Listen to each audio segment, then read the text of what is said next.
So, with this seafood Brodetto, you can't just put all the ingredients in the pot and cook it and you won't get the same result. So, what we need to understand, it's purely about levels of cooking. So the capsicum, the carrot and the celery are going to be able to take the most amount of cooking. So we're going to start with them and we're going to build the layers of flavour. So, and the other thing is cast iron is such a really quick, it's really responsive. So as you can see, it's sort of bubbling away now, sizzling, because everything in there is nice and warm.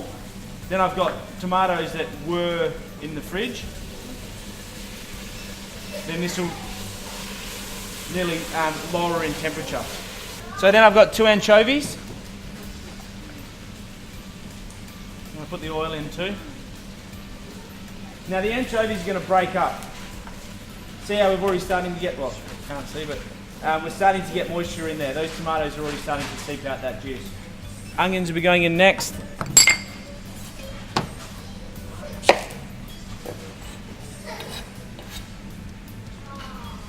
So then I've got some, here she is, garlic. Just, once again, no need to dice that, just smoked paprika. This will give it a nice red colour as well. And in goes my stock.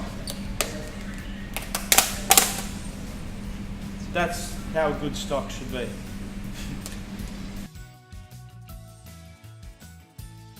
Whole cherry tomatoes. I've got a mix of grape and cherry in there. So the next thing now is really just the seafood. So I've got some more prawns and some squid and some clams. These clams are from New Zealand and they've been frozen. And I've also got some South Australian Kinkawuka mussels. With these prawns, I'm going to peel them a little bit differently because we want them to basically present as they're a whole prawn. So instead of taking the head off, we're just going to peel the back and leave the head on. See, I think that classic Spanish style, they put whole prawns in, but if you're serving for your guests, I like to keep them as clean as possible. And now that the only thing that's important is the timing of cooking. If the shell was left on, you'd probably take another 40 seconds to a minute in cooking time. So that's still going to present whole, and it's going to look nice in the dish too. I'm just going to add a little bit of that water into this. So we're not going to add salt to this dish because our salt content is going to come from the mussel, the anchovy and the clams. So I've got some clean squid here, little baby ones. We're just going to cut them into rings.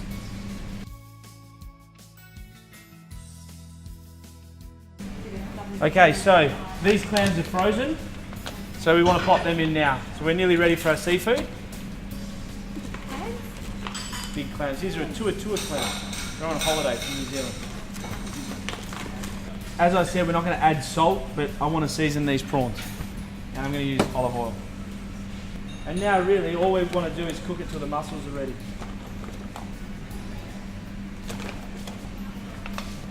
So the next stage we're going to pop the lid on because the seafood that's sitting at the top, we're not going to turn. We're going to let it go up and around and cook into the pot.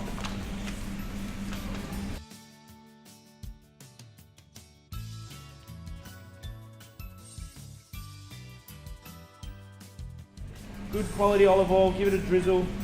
That will not give it a nice shine. So yeah, like I said, just to finish, we're going to have a squeeze of lemon, pepper. We don't need salt, we'll have the salt content in there.